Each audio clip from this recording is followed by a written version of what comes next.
Okay. Uh, Hi. It's what is it? It is 8:38 here on the East Coast Monday night. Quick video to recount last week and to introduce this week just a little bit. Um, let's see. Last week was all about cash budgets and their importance, and making sure that you have a cash budget that projects out how much cash you will have at any given time over the next 18 months is critically important, right? Because uh, when you track your cash, you're actually tracking your liquidity. And so we know from Zietlow that the ALT, your liquidity target, is really important to maintain, to establish, to maintain, uh, yeah, and to maintain, right? Because we know that the financial crisis is going to come at some point, and you need that cushion. And hopefully, the opportunities are also going to come where it's nice to have that little extra money so that you can pursue the opportunity without first having to get permission to do so from a funder who's going to give you the little extra money to do it. The other important thing about cash budgets, right, is that they differ from operating budgets, which are typically drawn up and reported out on an accrual basis. That is, revenues are recognized when you earn the revenue, and the expense is recognized when you obligate that expense. And that's very different from when you actually receive money, cash, and when you actually send the cash out of your organization when you pay for something. And it's this difference that uh, is really important to understand and to recognize and to be able to track. One, in terms of the operating budget to make sure you are, in fact, profitable, and the cash budget to make sure that you actually remain liquid. Okay? Um, and we saw that really play out in spades in the. Hope nobody pay, hope that that's not an offensive term anywhere else in the country, but um, it played out in real life, in the case study, um, in the CTC case study that we looked at. And if you haven't already done so, you should definitely look at Josepha's post in discussion forum 2 and her attachment, where she actually does an 18-month cash budget based upon the information in that case study.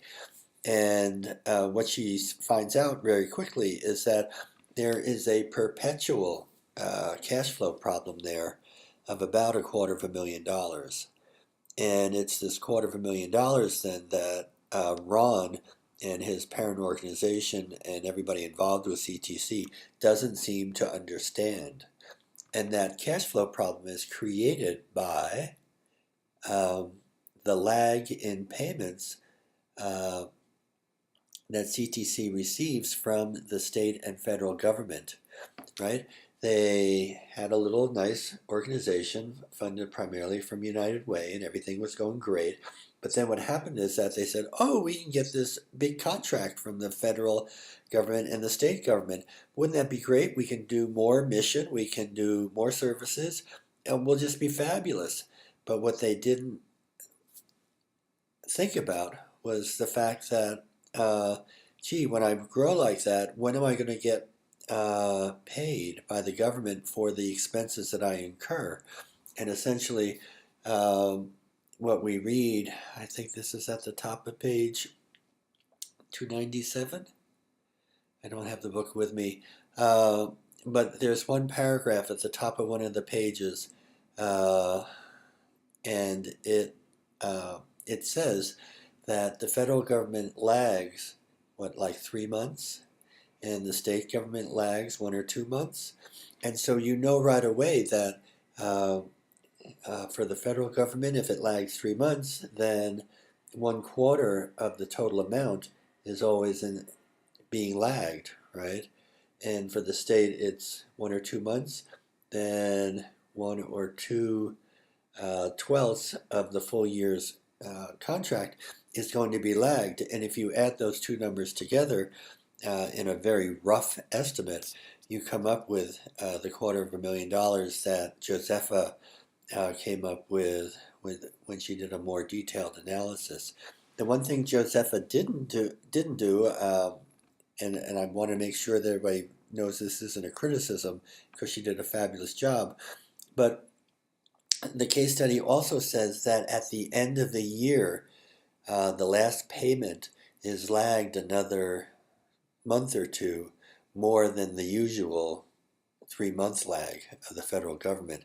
So there was another $50,000 or so lag there that comes in once a year. So the whole point here again is you have to watch your cash, you have to project out cash, and particularly when you are growing, you need to really think twice about your cash needs and your liquidity needs.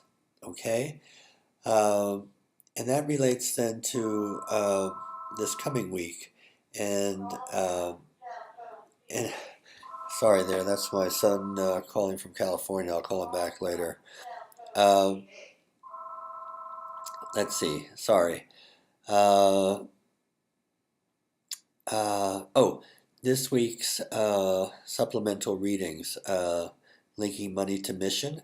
And the whole point of that article is that you need to keep in balance your operations, your administrative capacity, and then if I was going to make another part of the triangle here, where here, uh, your financial resources. And the article talks about the iron triangle of nonprofits and how you have to keep these three elements in balance all the time. Okay? And in part, it is related to this coming week's readings as well, because we're going to be talking about the next 2 weeks, we're going to be talking about capital budgets and capital decision making. And a lot of times people think, oh, well, we'll put up a building and we'll be fabulous. It'll solve all our operational and administrative problems. But basically, when you do that, you are unbalancing your triangle.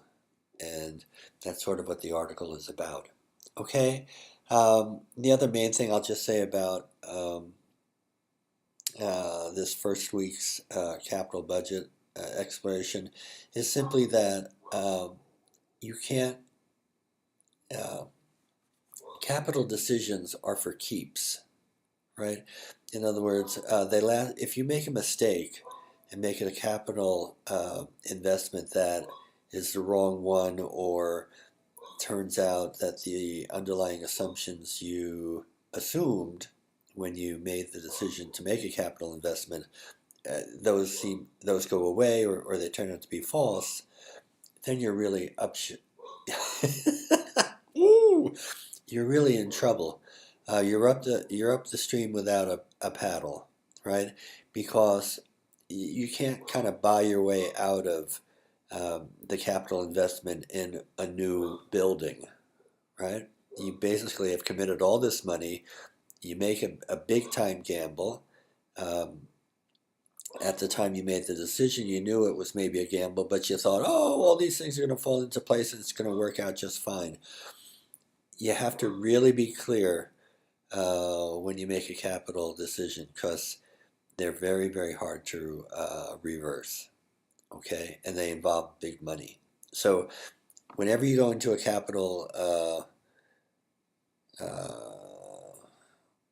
when you have the prospects of making a big capital investment, think about it really hard, because they're hard to undo, okay? And then we'll talk about the rest in the other lecture and in the discussion forums. Okay, that's it for now. I'll get to this week's assignments. That was last week's assignments on Wednesday. I do apologize that the materials weren't posted properly. I think I've said before, this is a new course, and sometimes, oh, uh, despite all efforts to get everything perfect before we open it up to students, sometimes when you run through it the first time, you find those errors that we're hiding. And I apologize for that because that happened last week. Okay, all right, 10 minutes, good enough for now. I guess that's it. Okay, thanks so much.